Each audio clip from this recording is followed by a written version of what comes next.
우리 서로 축복하고 또 인사를 나누셨는데 한 번만 더 하겠습니다. 옆에 분들을 보시면서 당신은 하나님의 걸작품입니다. 이렇게 한번 인사해 주시기 바랍니다.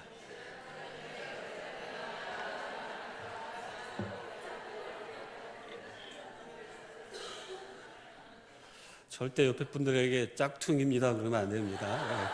걸작품입니다. 오랜만인 것 같습니다. 이렇게 여성분들이 오전에 이렇게 모여서 함께 기도하는, 순수하게 여성분들만 앉아있는 이 자리에 참 오랜만에 서는 것 같습니다. 예전에 일산 쪽에 있는 한 교회에서 한 400여 명의 여성분들과 함께 말씀을 나눴을 때에 그때 평생에 잊을 수 없었습니다. 왜냐하면 남자들은 강팍한데 여성분들은 마음이 열려 있더라고요. 그래서 어떠한 말씀을 나눠도 그 말씀 속에서 간절함으로 은혜를 구하고 또 기도하는 우리 성도 여성도들의 모습을 보면서 역시 여성들의 기도와 또 여성들의 헌신이 한국 교회를 여전히 살리는 아주 중요한 역할을 하고 있다라고 생각이 들었는데, 오늘도 그러한 느낌을 또 받을 것 같습니다. 오늘 말씀 속에서 우리가 함께 말씀을 통해 은혜를 나누고 또 그 말씀 속에서 하나님이 내게 주시는 그 기도의 제목들을 같이 붙잡는 그러한 시간이 되었으면 좋겠습니다. 오늘 우리가 함께 살펴볼 말씀은 그리스도인의 기도와 복, 야베스에 대해서 우리가 좀 같이 묵상하고 기도 제목들을 발견해 갈 텐데요. 같이 한번 하나님의 말씀을 한번 같이 읽도록 하겠습니다. 길지 않으니까 우리가 합독해서 같이 말씀을 읽겠습니다. 자, 시작. 야베스는 그의 어머니가 이름하여 이르되 야베스라 하였으니 이는 내가 수고로이 낳았다 함이었더라.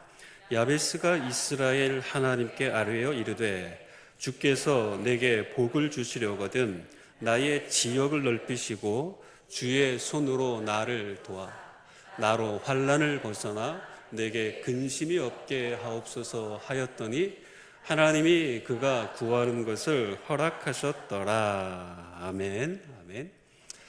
여러분이 역대상 말씀은 사실은 유다 백성들이 바벨론에서 포로 생활을 하고 나서 다시 예루살렘에 돌아와 나라를 재건하는 그 과정 속에서 이 후대 사람들을 향하여 유다 백성들의 그 역사들을 쭉 훑어가며 동기부여하는 측면에서 쓰여진 책이기도 합니다.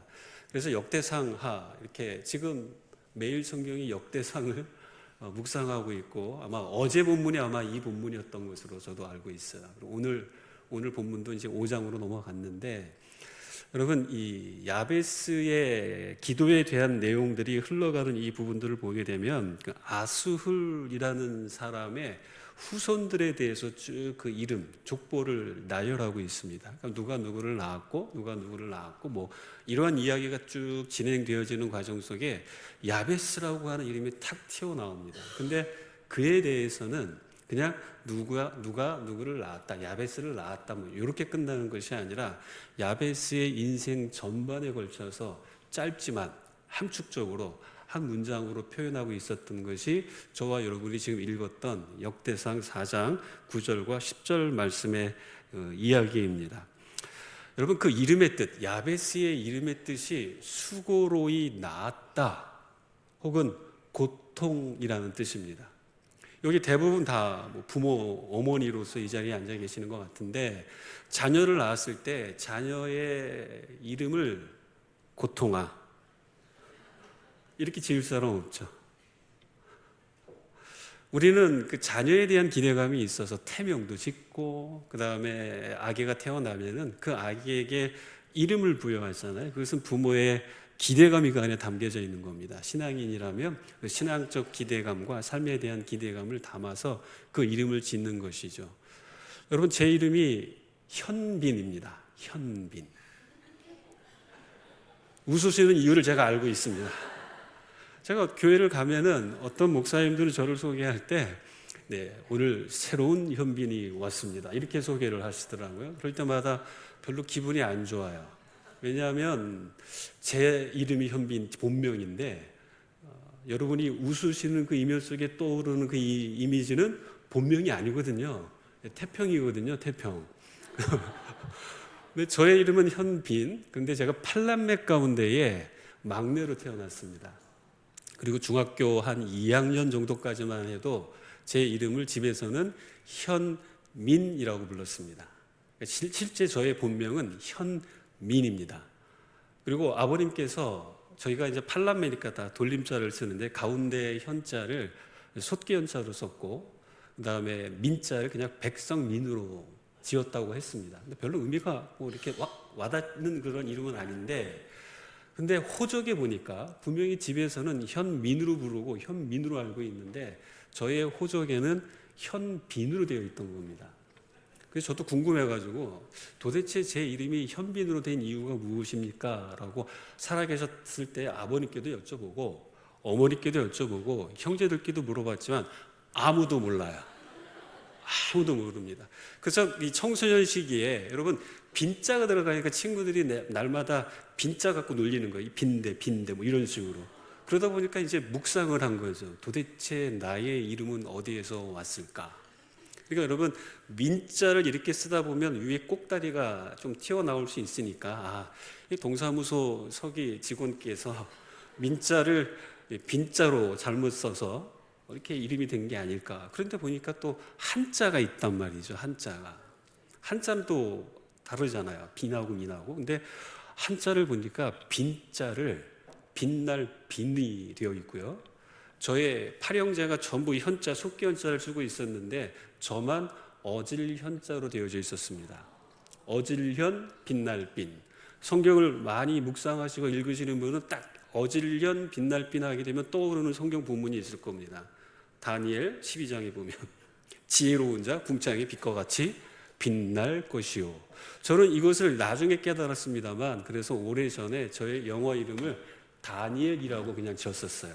아무 생각 없이 그냥 다니엘이 너무 좋았기 때문에. 근데 나중에 제가 이제 한 20년 전에 다니엘서를 묵상하다가 12장 말씀을 보면서 하나님이 한 사람을 사용하실 때 그 사람의 이름을 바꾸어서 사용하신 것처럼 나도 그렇게 하셨구나. 이거 저의 해석입니다. 그냥 저를 향하여서 그러한 의미를 부여한 겁니다. 현민이었다면 별로 그렇게 특별한 의미가 아니었던 것 같은데 지혜로운 자로서 빛나는 한 영혼을 주께 돌아오게 할 때 하늘의 별과 같이 빛나는 존재가 될 것이다 라는 그 말씀이 개인화되어져서 저에게 다가왔던 것입니다. 그러니까 여러분 인생을 살아갈 때 이름을 계속 기억할까요 안 할까요? 기억하는 것이죠. 현빈, 나의 이름, 주의 영광을 위하여 한 영혼을 주께 돌아오도록 하나님이 나를 부르셨구나. 그 의미를 부여하면서 최선을 다해 하나님 앞에서 살아가는 것이죠. 그런데 자녀들이, 친구들이 나의 이름을 부를 때, 야 고통아, 괴로움, 뭐 이런 식으로 이름을 부른다면 여러분 그 이름을 듣는 순간부터 그 한 인격체에는 여러 가지 어려움과 그 자체가 고통일 수밖에 없습니다. 여러분 태어나는 아기는 고통을 못 느끼지만 고통 가운데 아기를 태어나게 했기 때문에 그의 어머니는 그 아이를 향하여서 고통이라고 지었는데 실제로 인생을 살아가는 그 아이는 그 이름 때문에 힘겨운 삶을 살았을 가능성이 있었던 겁니다. 그런데 오늘 본문 말씀을 보게 되면 그렇게 힘겨운 삶을 살아갈 수밖에 없었던 그의 인생이 바뀌었다고 말하고 있어요. 존귀한 자로. 여러분 이름은 굉장히 중요한 겁니다. 그래서 여러분이 기도하는 가운데 자녀들의 이름을 지으셨을 거고 그리고 여전히 여러분의 자녀를 위하여 기도할 때에는 그 이름에 부여된 그 아이들의 삶을 계속 생각하고 그 이름에 합당한 삶을 살아가도록 여러분이 분명 기도하고 계실 거라는 생각을 합니다. 이름이 나왔으니까 한 번 더 말씀드리면 여러분 세계에서 가장 긴 이름이 어떤 이름인지 한번 들어보시겠습니까? 제가 그 이름을 읽으려면 한 1분 30초가 걸릴 겁니다. 근데 이 이름을 줄여서 제가 한번 말씀드리면 그의 이름은 여러분 러시아 사람이에요. 그런데 허버트 블레인 볼페 슐레겔 슈타인 하우젠 베르고 도르프 시니어. 근데 이 사람의 본명은요 로마자로 746글자로 되어져 있습니다. 그러니까 이름을 부르려면 이제 뭐 헐떡거리는 거죠. 근데 한국에서도 가장 긴 이름이 있어요. 이 이름은 좀 많이 알려졌는데 박하우리, 이름을 줄여가지고 하우리. 근데 박하울이라고 하는 이 자매의 이름을 지었던 아빠는 딸이 태어났다는 소식이 너무 기뻐가지고요, 달려가고 하늘의 달과 별을 보면서 그 딸의 이름을 지었다고 합니다. 그래서 줄여서 하울인데 그 본명은 박하늘 별님 구름 햇님보다 사랑스러우리. 크리스찬입니다. 여건에 이 이름이 다 안 들어가가지고 하울이로 이제 줄여서 사용했다고 하는 것이죠. 설레이지 않습니까? 자녀를 향하여 설렘이 그 안에 담겨져 있는 거죠. 이상한 이름도 많아요. 메이크업 아티스트 가운데에 고자임이라는 이름이 있고요. 실제로 건축가 교수 가운데에 김노동이라는 사람이 있고요.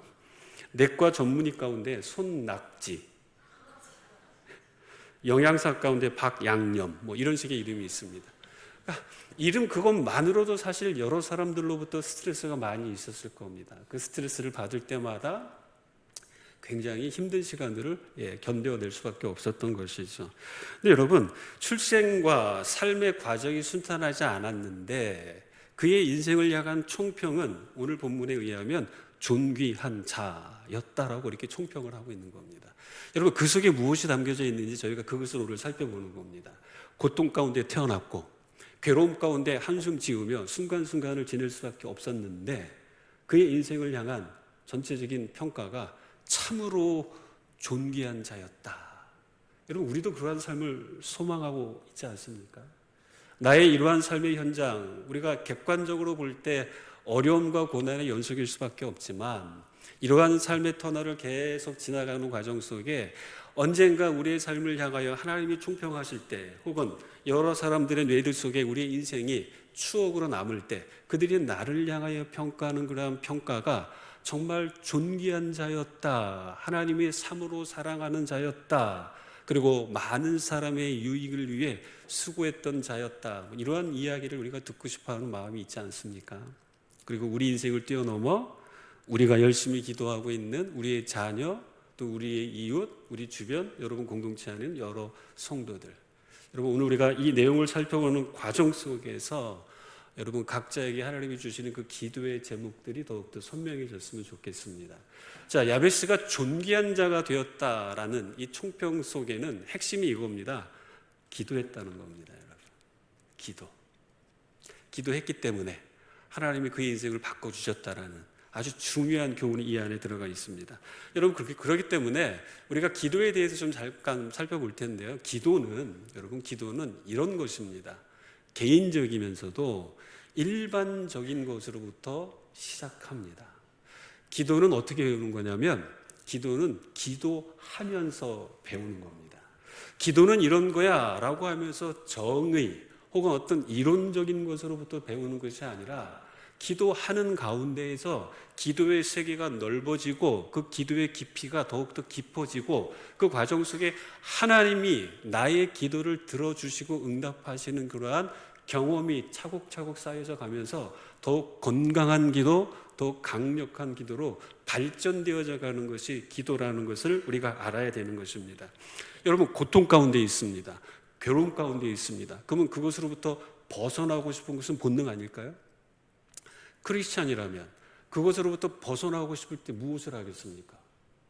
기도하지 않나요? 그렇습니다, 여러분. 기도는 그래서 일반적인 것으로부터 혹은 본능적인 것으로부터 시작하는 것입니다. 그러니까 기도는 하는 게 중요한 겁니다. 아는 게 중요한 게 아니라 하는 게 중요하다라는 것을 야베스가 우리에게 가르쳐주고 있죠. 여러분, 창세기 32장 26절 말씀을 한번 볼까요? 창세기 32장 26절 말씀을 보게 되면 야곱에 대한 야곱의 기도가 나옵니다. 제가 한번 읽어드릴게요. 그가 이르되 날이 새려하니 나로 가게 하라. 야곱이 이르되 당신이 내게 축복하지 아니하면 가게 하지 아니하겠나이다. 그 사람이 거기서 야곱에게 축복한지라. 여러분, 이 말씀을 아시는 분이 많이 계실 겁니다. 이제 가나안 땅으로 다시 돌아오던 야곱이 야복 강가에서 밤새도록 기도합니다. 왜냐하면 날이 새면 자기를 죽이기 위하여, 자기를 위협하기 위하여 형이 400명의 군사를 이끌고 오는 그러한 현실을 맞이하게 되는 이 상황 속에 두려움 가운데 있었거든요. 많은 재산이 있었어요. 자녀들이 많이 늘어났습니다. 그럼에도 불구하고 자신의 삶에 대하여 자기 능력으로 해결할 수 없는 그 한계에 맞닥뜨렸을 때 야곱이 했던 것은 무엇이냐면 본능적인 기도를 하는 겁니다. 도와주세요. 하나님 도와주세요. 하나님이 나를 축복해 주지 않으면 나는 절대 이 자리를 떠날 수 없습니다. 그렇게 간구합니다. 그러니까 사자가 하나님의 사자, 즉 하나님께서 그 기도를 들어주시는 겁니다. 기도하는 것, 여러분 이것을 주저하지 말라는 겁니다. 내가 이러한 상황 속에서 이렇게 기도하는 것이 맞나?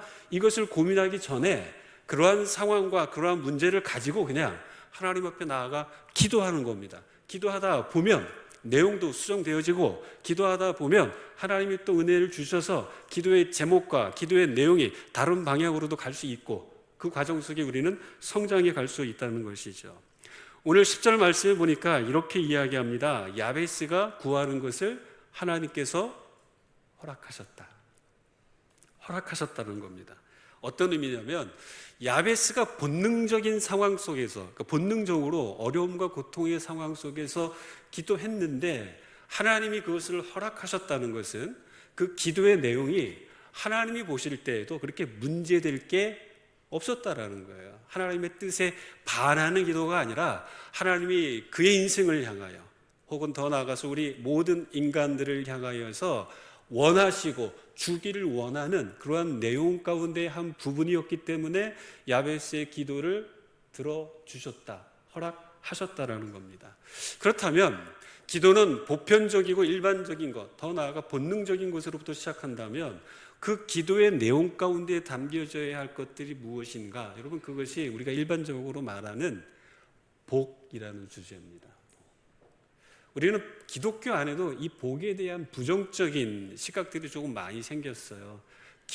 복이 문제지. 기복이라는 것은 그저 그냥 내가 원하는 것을 위하여 신적 대상을 부리는 것, 텍스트가 없이 어떤 약속 없이 그냥 물 한 그릇 떠놓고 여러분 별, 천지신명께 그냥 막연하게 비는 것, 이런 것들을 기복이라고 하죠. 성경이 말하고 있는 복은 성경에서 가르치는 것을 구하는 것, 여러분 이것을 기복이라고 말하지 않습니다. 성경은 분명 우리에게 복을 구하라 라고 가르치고 있기 때문에 그렇고, 또 복을 구하는 삶은 어떤 삶인지, 그리고 복의 내용은 무엇인지 이런 것들을 상세하게 우리에게 가르쳐주고 있습니다. 그래서 기도를 통해 하나님 앞에 복을 구하는 것 자체가 나쁜 게 아니다, 잘못된 게 아니다라는 것을 여러분께 말씀을 드립니다. 우리가 경계해야 될 것은 예전에 중국 서경에 나오는 오복과 같은 것이죠. 오복, 수, 부, 강령, 유호덕, 고종명과 같은 거, 이런 거잖아요. 오래 살게 해주세요. 장수하는 것. 그리고 부자 되게 해주세요. 살아가는 동안 건강하게 해주세요. 그리고 덕을 좋아하고 이 덕을 사람들에게 베풀게 해주세요. 그리고 아프지 않고 그냥 잠자다가 살며시 세상 떠나는 것, 자연사, 이런 것들을 복이라고 생각한단 말이죠. 여러분, 복의 일부분일 수는 있지만 여러분 이것이 복 전체를 의미하지는 않습니다. 그렇다면 성경이 말하고 있는 복에 대해서 우리가 함께 살펴볼 텐데요. 성경이 말하고 있는 복은 총체적으로 이러한 것입니다. 하나님과 함께하는 관계 속에서 누리는 것들, 이게 복이에요 사실은. 그러니까 조금 더 깊이 들어가다 보면 하나님과의 관계 속에서 누리는 모든 것이 복이기 때문에 고난마저도 우리가 복이다라고 해석하고 고난받는 것이 내게 유익이었다라고까지 말할 수 있는 이유가 바로 여기에 있는 것입니다. 그렇다면 조금 더 줄여가지고요, 성경이 우리에게 가르치는 그 복에 대해서 첫 번째로, 여러분 모든 복은 하나님에게서 오는 겁니다. 그래서 우리는 분명한 믿음의 대상이신 하나님께 우리의 현재적 입장에서 하나님께 간구하는 것은 건강한 겁니다. 이렇게 간구하는 것의 가장 기초적인 배경은 무엇이냐면 이 모든 것을 허락하실 수 있는 분이 하나님, 이 모든 것을 주실 수 있는 능력이 하나님께 있다라는 그것 자체를 인정하는 행위이기 때문에 더욱더 그런 것입니다. 여러분 역대상 29장 11절부터 12절까지 제가 한 절 읽고 여러분이 12절을 읽어주십시오. 여호와여, 위대하심과 권능과 영광과 승리와 위엄이 다 주께 속하였사오니 천지에 있는 것이 다 주의 것이로소이다. 여호와여 주권도 주께 속하여 싸우니 주는 높으사 만물의 머리이심이니이다. 부와 귀와 조기로 말미암고 또 주는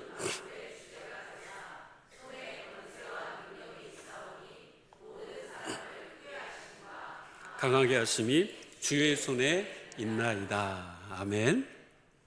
모든 것이 하나님께로부터 오는 것, 모든 복은 하나님께로부터 오는 것이기 때문에 하나님께 구하는 겁니다. 자, 두 번째로는요, 복을 구하는 것이 잘못된 것이 아니다. 아까 제가 좀 강조해서 말씀을 드렸어요. 신약 성경에 보면 예수님께서 제자들에게 가르쳐 주셨어요. 구하라. 그리하면 너희에게 주실 것이요. 여러분, 물론 우리가 이 말씀을 좀 깊이 들어가게 되면 하나님을 알아갈수록, 주님을 제대로 알아갈수록 주님이 원하시는 대로 주님의 뜻에 근거하여 기도하는 것, 우리는 이것을 여기서 발견을 합니다. 그리고 이 말씀 문맥 전체가 그 내용을 담아내고 있어요. 그런데 여러분, 이 말씀 속에서 여러분이 눈을 떼면 안 되는 중요한 구절이, 자, 뒤에 11절 말씀에 제가 색깔과 줄을 그어 놓았습니다. 너희가 악한 자라도 좋은 것으로 자식에게 줄 줄 알거든 하물며 하늘에 계신, 같이 읽을까요? 하늘에 계신 너희 아버지께서 구하는 자에게 좋은 것으로 주시지 않겠느냐. 아버지의 마음이 이렇다는 겁니다. 하나님 아버지, 그리고 우리는 그의 자녀, 아버지께서 이러한 마음을 가지고 계시기 때문에 우리가 객관적으로 볼 때 유아처럼 기도하는 것 같을지라도, 아까 말씀드렸잖아요. 이러한 기도 속에서 하나님을 경험하게 되고 그 과정 속에서 우리는 기도를 더욱더 배워가기 때문에 하나님은 우리가 기도할 때에 가장 좋은 것으로 우리에게 주시고자 하는 마음을 가지고 계신 분이라는 것을 우리에게 보여주고 있는 겁니다. 세 번째로는요, 공통적으로 주어지는 복이 또 있습니다. 모든 사람에게 주어진 복이 있어요. 저와 여러분이 그것을 누리고 있는 것이죠. 어찌 보면 하나님이 그들에게 복을 주시며 하나님이 그들에게 이르시되 생육하고 번성하여 땅에 충만하라, 땅을 정복하라, 바다의 물고기와 하늘의 새와 땅이 움직이는 모든 생물을 다스리라 하시니라. 자연세계 안에서 선순환의 고리를 따라가면서요, 호흡하고 이렇게 살아가는 모든 순간, 여러분, 이것 자체가 우리가 복을 누리고 있다는 겁니다. 그러니까 감사할 수밖에 없는 거죠, 여러분. 우리의 허파가 제대로 기능해서 호흡할 수 있다는 것, 이것 자체도 굉장한 복이라는 것을 우리에게 보여주고 있습니다. 그런데 또 다른 복이 있어요. 이제 신앙인들이 조금씩 관심을 가져야 될 영역들이 나오는데요. 네 번째로 순종에 근거하여 주어지는 복이 있습니다. 자, 한번 이 말씀을 같이 읽어볼까요? 시작. 너희가 이 모든 법도를 듣고 지켜 행하면 내 하나님 여호와께서 내 토지 소산과 곡식과 포도주와 기름을 풍성하게 하시고 내 소와 양을 번식하게 하시리니. 자, 하나님과의 인격적인 만남, 예수 그리스도를 믿음으로 그분과의 인격적 만남 속에 들어간 모든 이들에게는 사실 이것은 명령과도 같은 겁니다. 주님의 말씀에 순종함으로 주께서 우리에게 예비하신 것들을 누릴 수 있죠. 이러한 복이 있는 것입니다. 그리고 또 한 가지는요, 구원받은 자에게 주어지는 복이 있습니다. 구원받은 자, 저와 여러분이 예수님을 믿음으로 구원을 얻었다면 그 모든 구원받은 자에게 허락되어진 복이 있어요. 이것도 한번 같이 읽겠습니다. 시작. 불법이 사함을 받고 죄가 가려짐을 받는 사람들은 복이 있고 주께서 그 죄를 인정하지 아니할 사람은 복이 있도다 함과 같으니라. 우리가 그리스도 앞에 섰을 때 삶을 살아가는 과정 속에서 우리의 허물과 부족함이 많이 있었지만 이미 십자가에 달리심으로 우리의 모든 죄를 단번에 용서하신 그분의 의로우심 때문에 하나님 앞에 섰을 때에 우리가 의로운 자로, 죄인이다라고 칭함을 받는 것이 아니라 의로운 자로 서게 된다는 것, 여러분, 이것이 무엇과도 비교할 수 없는 복이다라고 성경은 또 가르쳐주고 있습니다. 마지막으로 또 한 가지 복만 좀 볼까요? 영원한 상급으로 주어지는 복도 있습니다. 아시죠? 이것이 구원의 복이죠. 우리가 누가복음 14장 12절에서 14절까지 말씀인데 맨 마지막 부분, 자, 부활 시에 내가 갚음을 받겠습니다. 여러분, 의인들이 예수 그리스도를 믿고 하나님의 자녀로 살아가면서 주의 말씀에 순종하고 다른 사람들을 향하여 복의 통로로 쓰임받는 과정 속에 나를 희생하고 헌신했었던 이 모든 것에 대하여 언젠가 보상받는 것들이 있다는 겁니다. 상급으로 주어질 복이 있다는 것이죠. 자, 성경에 나오는 그 복에 대해서 이러한 다양한 각도로 여러분께 소개시켜 드리는 그 이유는 한 가지입니다. 성경은 우리에게 복을 가르치고 있다는 겁니다. 우리는 복을 구하는 것이 잘못된 것이 아니라는 겁니다. 성경이라는 텍스트를 벗어나고 내가 믿고 있는 신에 대해서 정확한 지식과 정보가 없는 상태에서 막연히 나 잘 살았으면 좋겠다라는 측면의 기복이 아니라 하나님이 말씀하신 그 약속의 말씀에 근거해서 하나님 앞에 나의 모든 상황과 처지를 아뢰는 것, 그리고 이것을 통해 하나님이 내게 복을 주세요라고 간구하는 것, 여러분 이것은 지극히 정상적인 것이고 하나님이 오히려 이것을 기뻐하신다는 것을 우리가 살펴보기 위함입니다. 그러면 야베스가 기도함으로 말미암아 고통 가운데에서의 삶이 존귀한 자로 바뀌었다고 했는데, 야베스가 기도했는데 그 기도 안에는 하나님이 주시고자 하는 그 복의 이야기들이 담겨져 있다라고 말씀을 드린 겁니다. 그럼 야베스가 구한 기도의 내용, 복의 내용은 무엇이었을까? 여러분 오늘 이 부분이 핵심인데 이 부분을 붙잡고 함께 기도하는 그런 시간이 되었으면 좋겠습니다. 자, 야베스가 기도를 통해 구한 복은 첫 번째, 자 한번 같이 읽어볼까요? 지역을 넓혀 주소서. 옛날 성경에는 지경을 넓혀달라, 이제 개역 개정에서는 지역으로 우리가 번역을 하고 있습니다. 어떤 의미인지 제가 좀 몇 가지로 풀어서 말씀을 드릴게요. 자, 지역을 넓혀달라라는 것은 한마디로 이런 것입니다. 세상이 아니라 사람에게 초점을 맞춘다는 거예요. 지금 야베스라고 하는 한 인물을 통하여서 성경이 가르치고 있는 그 복의 내용을 성경 전체로 이렇게 확장하고 있다고 여러분이 이해하시면 좋을 것 같습니다. 자, 이 재산이 아니라 사람의 초점을 맞춘다는 것은 제가 성경 말씀을 한번 읽어드릴게요. 예수님께서 베드로와 그의 형제 안드레를 부르시는 상황 속에서 기록된 말씀입니다. 갈릴리 해변에 다니시다가 두 형제 곧 베드로라 하는 시몬과 그의 형제 안드레가 바다에 그물을 던지는 것을 보시니 그들은 어부라 말씀하시되 나를 따라오너라 내가 너희를 사람을 낚는 어부가 되게 하리라 하시니 그들이 곧 그물을 버려두고 예수를 따르니라. 여러분, 베드로와 안드레의 그 삶의 모든 관심은 어디에 있었냐면 물고기였습니다. 어부였기 때문에. 그런데 지금 예수님이 초청하시자 베드로와 안드레는 어떻게 하고 있냐면 물고기를 잡는 자신의 직업을 떠납니다. 물고기를 잡기 위하여서 사용할 수밖에 없는 그물과 배를 내버려 두고 주님을 따라가는데, 주님이 그들에게 말씀하셨던 핵심은 무엇이었어요? 사람을 낚는 어부가 되게 하리라. 너희 물고기 많이 잡아서 그 번 돈으로 하나님 나라 확장을 위해 우리 마음껏 써보자, 이런 식의 말씀을 하신 것이 아니라 사람입니다. 사람. 물질이 아니라 사람을 향하여 지금 초청하고 있는데, 베드로는 갈릴리 주변에서 배 안에서 일상을 살아내는 그 삶의 영역에서 지금 지역이 넓어지는 겁니다. 어떻게 넓어지냐면 갈릴리 온 지역을 두루 다니셨던 예수님과 함께함으로 말미암아 유대와 사마리아와 여러분 그 다음에 갈릴리 온 지역을 향하여 발걸음을 내딛고 주와 동행하는 그 사역들을 펼쳤던 겁니다. 재물이 아니라 실제로 그의 지역이 넓어졌던 겁니다. 두 번째는요, 재물이 아니라 여러분 사역에 초점을 맞추는 겁니다. 그러니까 여러분이 나의 지역을 넓혀주세요 라고 기도할 때 그 기도의 내용에 담아야 될 주제들을 지금 말씀을 드리고 있는 겁니다. 사람에 좀 더 초점을 맞춰서 기도하시고, 두 번째로는 사역입니다. 사역. 나의 재물이 많아지면 하나님 내가 더 많은 일들을 할 수 있을 것 같습니다. 여러분 이것도 굳이 나쁜 것은 아닙니다. 그러나 본질적인 우선순위에 본다면 언제나 그 재물이라는 우선순위는 뒤로 밀려날 수밖에 없어요. 그 이유는 한 가지입니다. 내 능력으로 재물을 얻는 게 아니기 때문에 그렇습니다. 여러분, 재물을 얻고자 재물에 관심을 가지면 가질수록 유혹에 빠집니다. 돈을 사랑함이 일만하게 뿌리다라고 가르치는 이유가 바로 거기에 있습니다.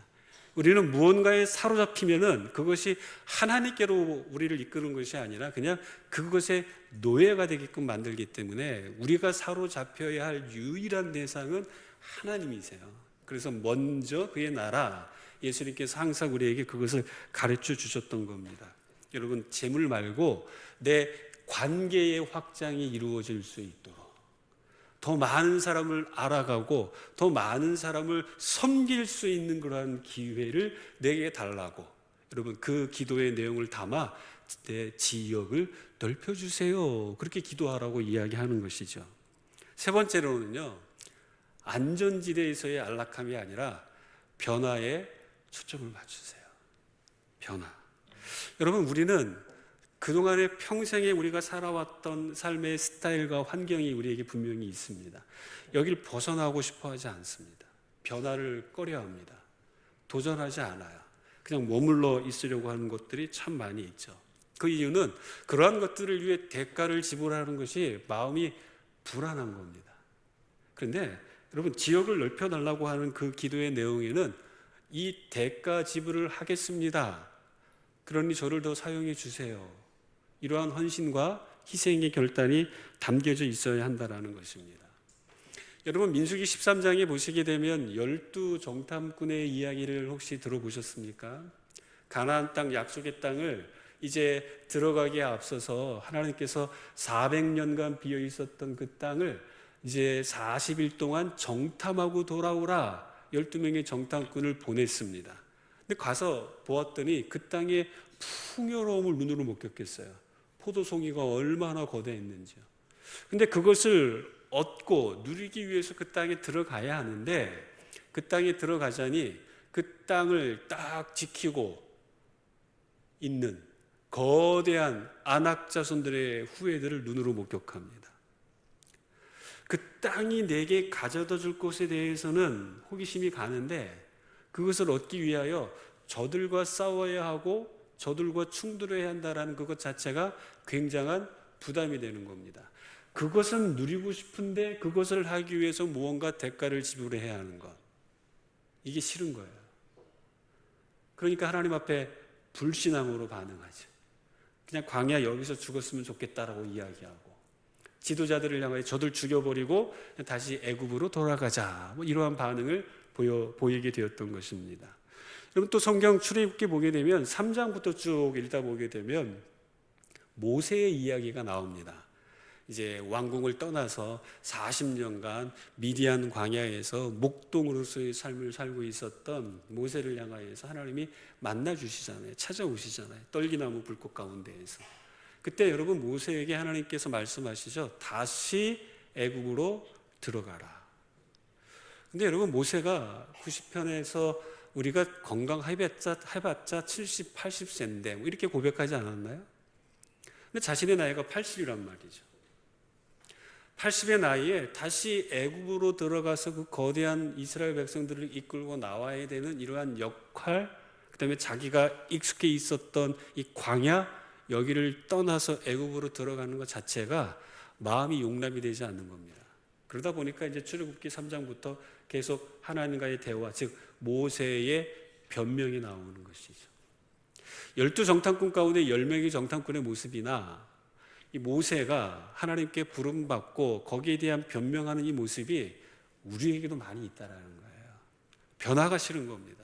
교회에서도 뭔가 새로운 프로젝트와 시대가 변하니까 거기에 변화되는 그 변화에 어떠한 편승해서 우리가 옷은 갈아입을 수 있으니까 본질은 잃지 않고 그것을 위해서 무언가 하려고 할 때 익숙해져 있었던 우리의 모습은 그 변화를 거부하는 겁니다. 제가 잘 아는 한 교회는 40년간 지금까지 부활절 예배 때 오후 예배 끝나고 나서 가족 찬송 경연대회를 합니다. 40년간. 근데 새로 부임한 담임 목사님이 이제 찬송가 말고 복음성가도 좀 했으면 좋겠다고 했다가 거절당했어요. 그 이유는 딱 한 가지죠. 지금까지 우리가 한 번도 그런 적이 없는데 찬송가로 해야죠. 복음성가가 무슨 말입니까? 아주 먼 지역에서 들리는 것 같죠. 근데 거부하는 겁니다. 변화를 거부하는 겁니다. 내 안전지대가 좋다라는 것이죠.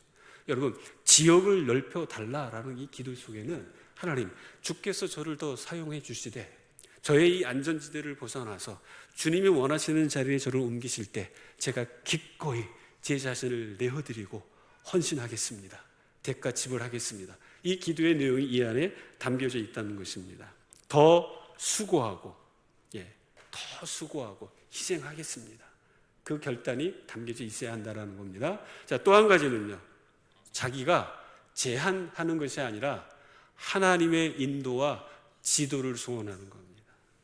나는 이러니까 하나님, 나는 이것밖에 안 됩니다. 더 이상 나한테 더 많은 것을 요구하지 마세요. 내가 내 스스로를 한계를 짓지 말라는 겁니다. 여러분, 그것이 가장 비극적인 겁니다. 하나님, 내 한계가 이 정도밖에 되진 않지만 하나님께서 더욱더 기꺼이 쓰신다면, 또 원하신다면 제가 담대하게 이 한계를 뛰어넘겠습니다. 내 자신을 드리면 되는 겁니다. 이 드리는 과정 속에서 하나님의 인도를 사모하고 하나님이 그때그때 가르쳐 주실 것을 신뢰하면서 나가는 것이죠. 성도 여러분, 절대 내 인생의 한계를 긋지 마십시오. 내 나이가 70인데 내 나이가 80인데 내가 지금 애 키우느라고 바쁜데 자꾸 나의 환경을 가지고서 내 인생의 경계선을 만들지 말라라는 겁니다. 그것은 인정하되, 내 현실을 인정하되, 그러나 이것을 넘어서 사용하실 수 있는 분은 하나님이시니까, 하나님, 제가 하나님이 기뻐하시는 대로 쓰임받기 위하여 이 한계를 넘어야 한다면 기꺼이 넘겠습니다. 인도해 주세요. 내 계획을 내려놓고 내 한계를 내려놓고 그분께 나를 의탁하는 겁니다. 의지하는 겁니다. 여러분, 이 과정 속에서 우리의 지역이 넓어지는 거예요. 그러니까 여러분, 도전하는 기도를 하시라는 겁니다. 야베스의 기도는 바로 그것이었습니다. 내 고통스러운 이 상황을 해결해 주세요라고의 기도가 머물러 있는 것이 아니라, 하나님, 제 인생의 지경을 좀 넓혀주세요. 여기에 갇힌 인생 말고 더 넓혀주세요. 여러분, 그러한 기도를 통해 자기 자신을 하나님께 내어드리고 있는 겁니다. 멋지지 않습니까, 여러분? 이러한 멋진 기도를 저와 여러분이 하는 멋진 성도들 되기를 축복합니다. 아멘. 첫 번째는 지역을 넓혀주세요라는 기도를 했고요. 두 번째로는 주의 손으로 나를 도우소서. 한번 같이 읽을까요? B번입니다. 시작. 주의 손으로 나를 도우소서. 도우소서. 자, 우리 에스라 7장 28절의 말씀인데 한번 같이 읽어보겠습니다. 같이 읽겠습니다. 시작.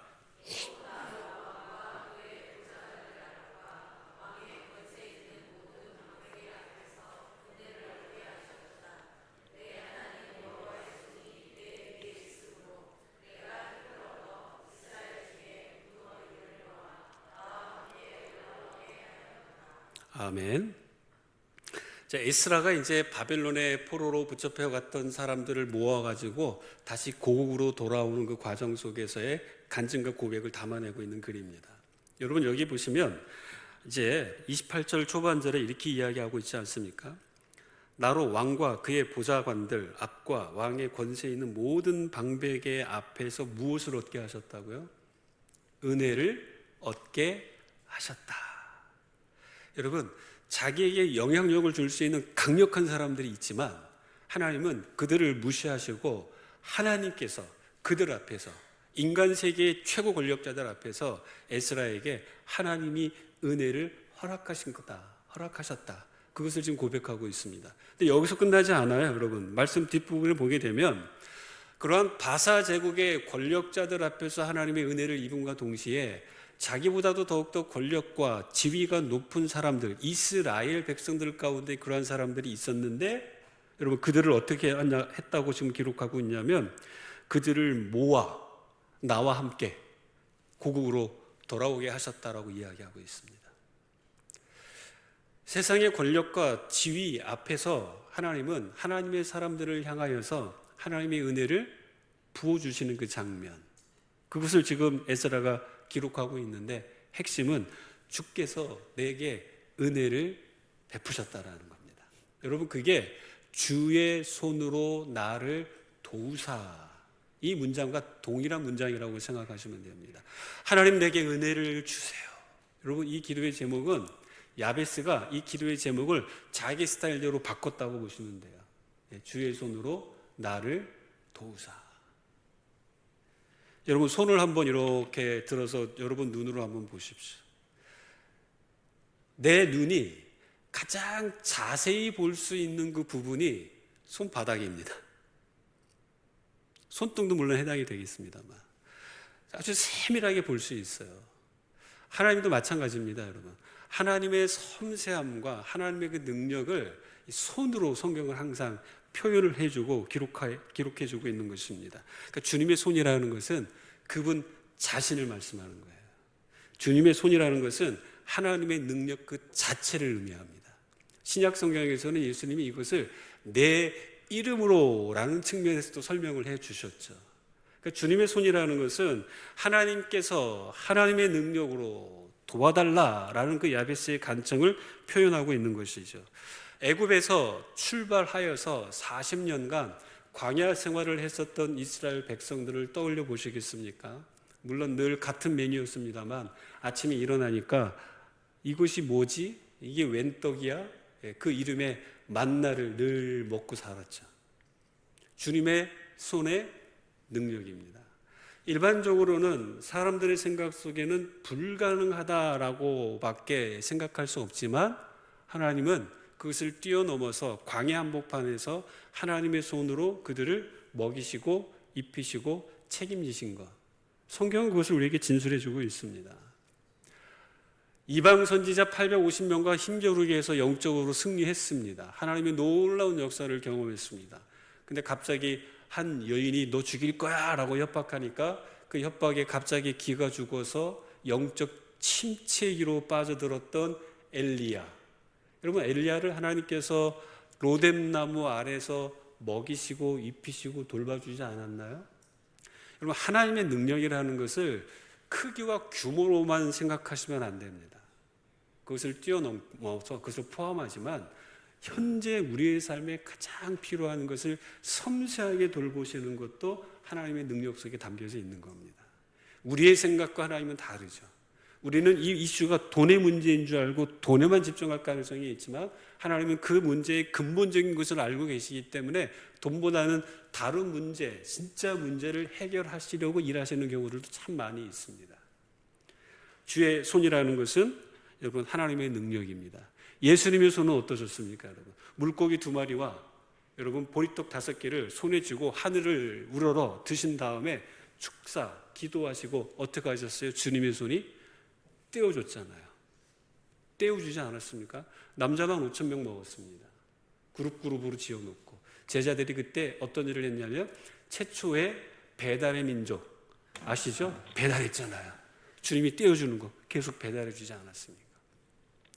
여러분, 소년의 손에 들린 것은 작은 것이었는데 그 작은 게 주님의 손에 들리니까 엄청난 역사를 일으키는 겁니다. 무엇을 의미합니까? 주님의 손은 곧 주님의 능력이라는 것.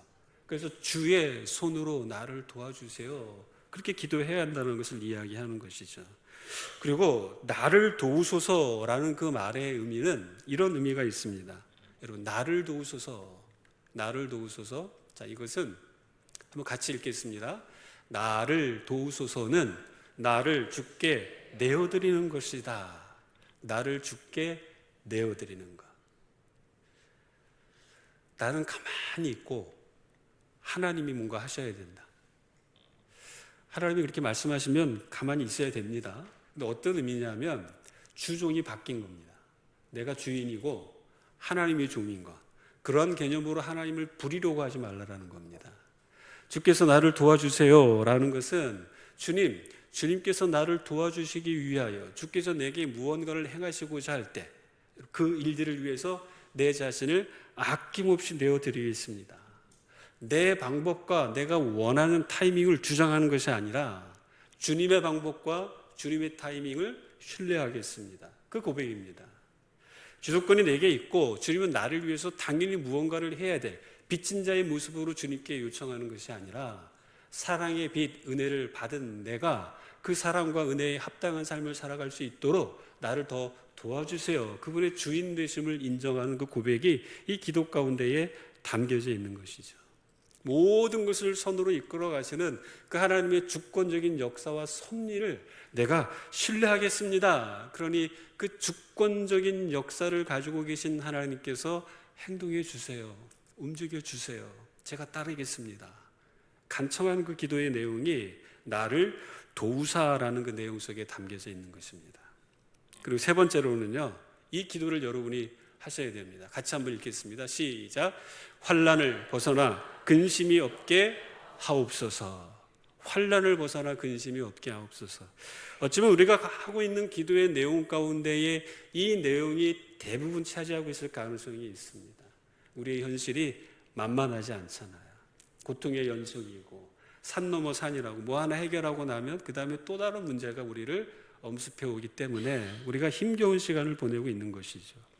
근데 여기서 환난이라는 것은 내게 어떤 고통을 가져다 주거나 내게 악으로 다가오는 것들, 나를 힘들게 하고 고통스럽게 하고 나를 무너뜨리려고 하는 어떤 그 악의 세력, 여러분 이것을 여기서 환난이라고 이야기합니다. 인생을 살아가다 보면 여러분 우리가 고통이 있고 어려움이 있는데 우리가 이거는 좀 구분할 줄 알아야 됩니다. 욥과 같이 하나님을 경외했음에도 불구하고 우리를 좀 더 순수하고 더 고귀한 믿음으로 이끌어가기 위하여 하나님이 고난을 허락하실 때가 있어요. 분명.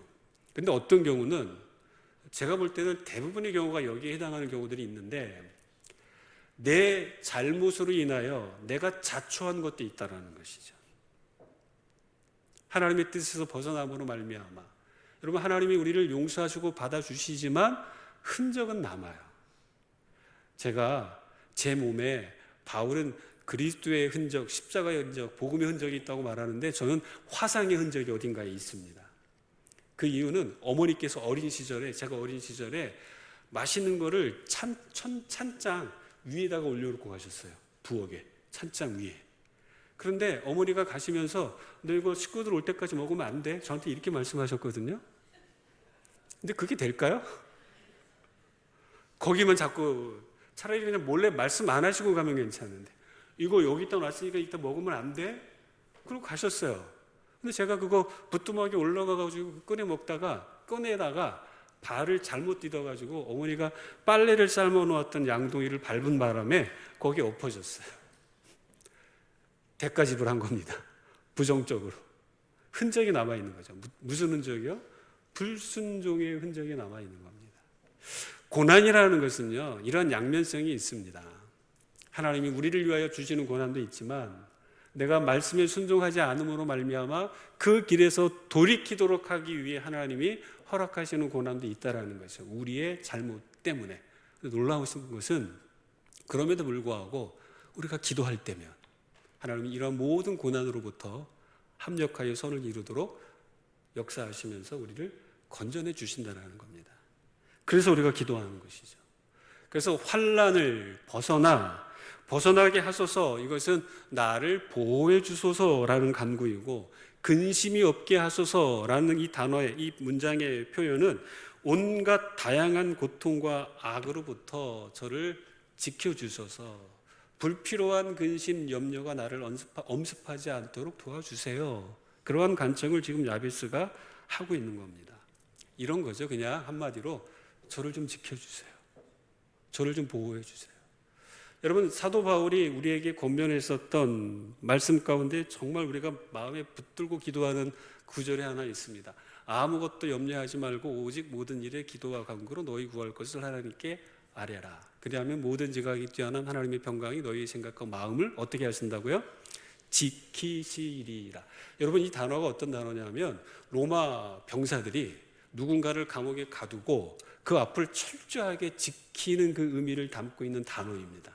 근데 이 문장을 어떤 성도들에게 썼냐면 빌립보 교회 성도들에게 썼죠.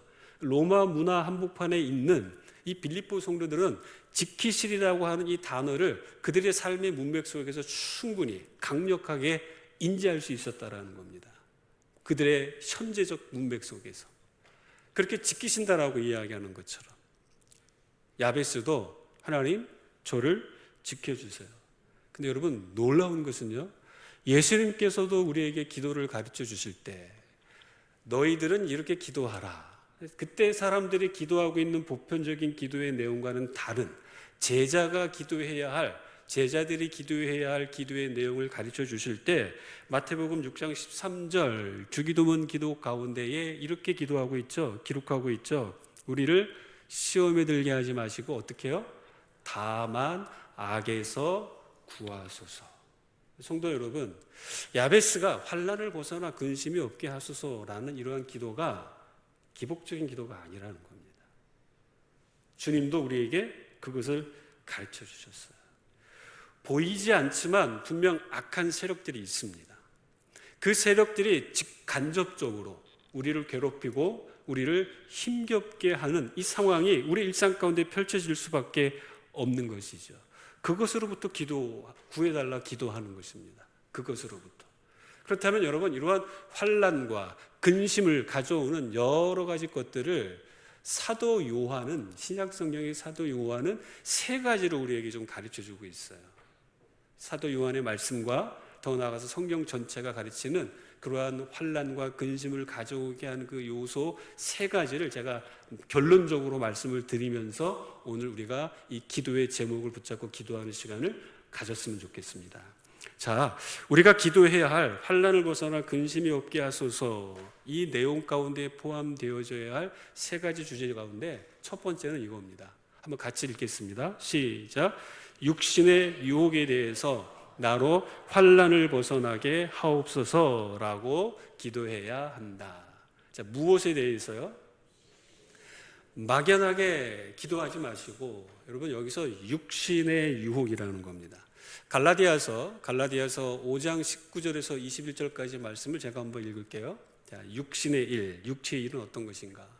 자, 육체의 일은 분명하니 곧 음행과 더러운 것과 호색과 우상 숭배와 주술과 원수 맺는 것과 분쟁과 시기와 분냄과 당 짓는 것과 분열함과 이단과 투기와 술 취함과 방탕함과 또 그와 같은 것들이라. 우리가 이것으로부터 벗어나야 하는 육체의 일, 육신의 일들을 바울은 쭉 나열하고 있습니다. 여러분, 우리가 이러한 일들 가운데 빠지게 되면 대부분 우리가 이러한 일을 행함으로 말미암아 우리가 지불해야 할 불필요한 대가들이 분명히 있다라는 거예요. 제가 아까 화상의 흔적을 가졌다는 것처럼 용서는 받지만 당연히 용서를 받죠. 그러나 그 죄를 범함으로 말미암아 남는 여운이 우리 몸에, 우리 마음에 분명 있을 거라는 겁니다. 여기서 여러분, 육체일을 이야기할 때 하나님이 기뻐하지 않는 것, 더 나아가서 성령 안에서의 삶과 일치하지 않는 것, 이게 육체의 일입니다. 기도할 때 여러분, 환난을 벗어나 근심이 없게 하소서라고 기도할 때마다 하나님, 제가 이러한 육체의 일에 빠지지 않도록 도와주세요. 그것을 하셔야 된다는 겁니다. 하나님께로부터 오는 것도 중요하지만 하나님께로부터 더 거룩한 것들이 내게 오도록 하기 위하여 나를 거룩한 존재로 계속해서 하나님 앞에 내어드릴 수 있는 그 영적 몸부림이 저와 여러분에게 있어야 한다는 거예요.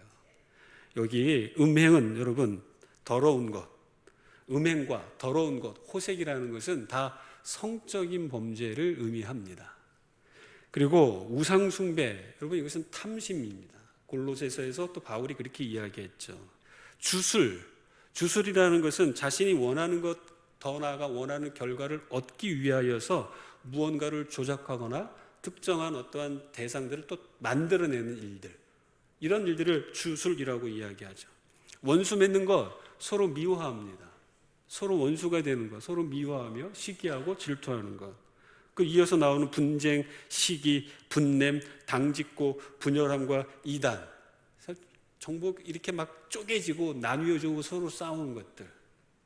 투기, 다른 사람이 가진 것을 내가 소유하고자 하는 이러한 욕망들. 술 취함과 방탕, 도덕적으로 제어되지 않는 이러한 상태. 이런 것들을 붙잡고 씨름하라는 것이죠. 하나님 앞에 내어드리라는 것. 왜냐하면 정직하게 이 모든 것들이 우리를 계속해서 괴롭히거든요. 육신을 입고 살아가는 동안 이 모든 것들이요. 나이 불문, 성별 불문, 끝없이 죽을 때까지 우리는 이 주제와 싸워야 됩니다. 기도하시라는 거예요. 이것들이 찐득이처럼 내 삶에, 이것들이 내 마음에 뿌리를 내리고 자리 잡지 못하도록 하나님 도와주세요. 원인을 제거할 수 있도록 도와달라 기도하는 겁니다. 두 번째로는 다 같이 읽겠습니다. 시작. 세상의 유혹에 대해 나로 환난을 벗어나게 하옵소서라고 기도해야 한다. 세상의 유혹. 저는 제가 제일 이기지 못하는 유혹이 하나 있습니다. 성심당에서 나온 취소입니다. 가끔 대전에 강의를 가는데 강의 끝나고 저녁에 이제 대전역을 가면은요, 그 에스컬레이터 옆에 성심당이 있거든요. 그럼 방금 그 기름에 탁 튀겨서 나온 그 뜨끈뜨끈한 냄새, 기름 냄새와 버터 냄새. 그러면 이제 가족들을 준다고 뭐 조그만 거 하나 이렇게 사갖고 대합실에서 기차를 기다릴 때가 있어요. 그 뜨끈뜨끈한 거. 코를 자극할 때. 못 이깁니다. 가끔 눈치 보면서 혹시 내 강의 들었던 사람들이 보고 있는 건 아닌가. 그럼에도 불구하고 먹었던 적이 있어요. 근데 여러분, 이런 것은 우리의 삶을 무너뜨리지는 않죠. 이러한 유혹은. 그런데 어떤 것들은 우리의 삶을 치명적으로 공격해서 삶을 완전히 무너뜨리게 만드는 것들이 있어요. 여러분, 이것이 세상의 유혹인데 요한일서 2장 15절에서 16절까지 말씀을 한번 같이 읽겠습니다. 자, 시작. 이 세상이나 세상에 있는 것들을 사랑하지 말라. 누구든지 세상을 사랑하면 아버지의 사랑이 그 안에 있지 아니하니 이는 세상에 있는 모든 것이 육신의 정욕, 안목의 정욕, 이생의 자랑이니 다 아버지께로부터 온 것이 아니요 세상으로부터 온 것이라. 아멘. 여러분, 사도 요한이 이 세 가지가 다 아버지께서가 아니라 세상으로부터 왔다. 여러분, 세상이라는 것은 거짓의 앞잡이, 마귀, 더 나아가서 그의 영향을 받은 세상의 가치관, 뭐 이런 것들 다 포함합니다. 근데 여러분, 인류가 특별히 아담 안에서 우리가 다 범죄했는데 인류가 타락한, 즉 아담이 타락한 순간에 마귀가 아담을 향하여 가지고 왔었던 주제 세 가지가 바로 이겁니다. 먹는 거. 보니까 탐스럽기까지 하죠. 그 과정 속에서 너희가 하나님과 같이 될 거야. 의심하게 만들고, 그 다음에 부인하게 만들고, 자기의 것을 딱 첨가하는 이 패턴이 사단의 패턴인데, 이 패턴 속에서 등장하는 것이 육신의 정욕, 안목의 정욕, 이생의 자랑입니다. 이것으로부터 우리가 자유롭지 못해요. 세상에서 가장 치열한 영적 전쟁의 현장은 우리 마음입니다. 마음에서 끊임없이 이 싸움이 일어나고 있는 거죠. 끊임없이. 그래서 우리는 더 많이 갖고 더 누리고 더 얻으려고 하는 이 모든 것들이 우리를 파멸의 길로 이룰 수 있다는 것을 잊으시면 안 돼요. 이 그림을 한번 보십시오. 삶을 살아갑니다. 돈이 앞에 있어요. 돈을 추구하고 돈을 붙잡으려고 몸부림칩니다. 어느 정도 잡았어요. 그리고 다 움켜쥐었습니다. 그런데 어떻게 돼요? 맨 밑에 그림. 그래, 이제 끝이야. 그래서 여러분, 전도서에서 솔로몬은 이것을 한마디로 이렇게 표현합니다. 남 좋은 일 시키는 거야. 다시 그렇게 표현하고 있습니다. 성도 여러분, 세상의 유혹이 참 멀리 있지 않습니다. 사실은 가장 가까이에 우리에게 있어서 그 유혹이 주님과의 관계 속에서 안전하게 또 주님이 원하시는 삶을 살아가도록 하지 못하는 작동, 그 역할을 하고 있다는 것이죠. 자, 그리고 세 번째로 마지막으로 우리가 기도해야 될 것은 같이 읽겠습니다. 마귀의 유혹에 대해서 나로 환난을 벗어나게 하옵소서라고 기도해야 한다. 여러분, 사단의 유혹, 마귀의 유혹에 대해서 사도 바울이 우리에게 이렇게 이야기하죠. 같이 이 말씀을 읽겠습니다. 시작.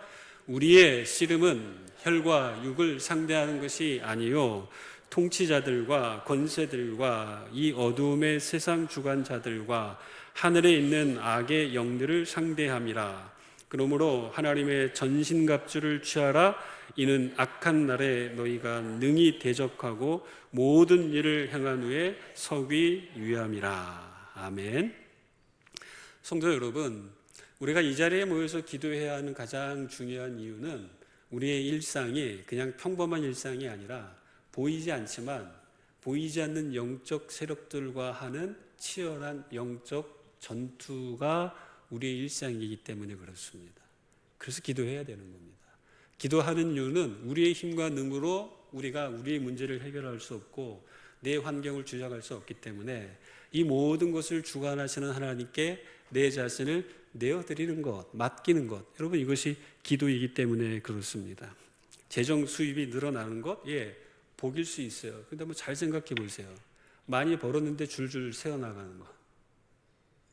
하나님의 복은 때로는 적게 벌지만 새어나가지 않도록 해주시는 것도 이러한 패턴으로 복이 주어질 때도 있습니다. 주께 얻는 것을 넘어서 주님이 기뻐하지 않는 것들을 끊임없이 제거함으로 말미암아 내 안에 거룩한 공간을 많이 만들어 놓을 때 하나님은 그 공간 속으로 하나님의 것들을 계속해서 흘려보내시는 거예요. 그래서 우리가 거룩한 하나님의 통로로 쓰임을 받는 것이죠. 그래서 기도하라는 겁니다, 여러분. 그래서 육신의 유혹, 세상의 유혹, 마귀의 유혹, 이것이 나를 괴롭히지 못하도록 하나님께 사로잡히도록 기도해야 하는 것입니다. 자, 역대상 4장 10절 말씀 같이 한번 읽으면서 마무리하겠습니다. 야베스가 이스라엘 하나님께 아뢰어 이르되 주께서 내게 복을 주시려거든 나의 지역을 넓히시고 주의 손으로 나를 도우사 나로 환난을 벗어나 내게 근심이 없게 하옵소서 하였더니 하나님이 그가 구하는 것을 허락하셨더라. 아멘. 여러분 이 말씀을 볼 때 이렇게 오해하시면 안 됩니다. 야베스가 한번 이렇게 기도했더니 하나님께서 오케이 하면서 응답하셨다. 그 의미가 아닙니다. 어떤 의미가 담겨 있냐면 야베스는 기도하는 삶을 살았다는 거예요. 기도하는 삶. 수고로이 어머니가 낳았지만 역사에 길이 남는 존귀한 자로서 그 이름을 우리에게 남겨주고 있습니다. 그가 어머니가 수고로이 낳은 그 삶의 상황, 고통과 어려움과 환난이 여전히 그를 둘러싸고 있었지만 끊임없이 그 자리에서 했던 것은 기도하는 거였어요. 기도. 그가 해야 할 일들을 했다라는 겁니다. 하나님과의 관계 속에서. 그렇기 때문에 그를 향하여 우리 모든 인생을 향하여 복 주시기를 원하는 하나님께서 기도하는 삶을 살았던 그를 향하여 하나님께서 그의 기도의 내용을 허락하셨다, 응답하셨다라고 이야기하고 있는 것이죠. 성도 여러분, 하나님이 야베스가 구하는 것을 허락하셨다면 저와 여러분은요, 구해야 되지 않겠습니까? 여러분의 삶을 위해서 구하시고 여러분의 자녀를 위해 기도하시고 여러분의 주변, 여러분의 공동체를 위해서 오늘 우리가 살펴본 이 주제들을 가지고 기도하는 삶을 사십시오. 그렇다면 하나님께서 여러분의 기도를 허락하셨다. 여러분 스스로가 그것을 경험하고 공동체가 함께 경험하고 이 기도의 수혜자들이 여러분의 주변에 많이 나타나게 될 겁니다. 그러한 삶을 사시기를 주의 이름으로 축복합니다. 아멘.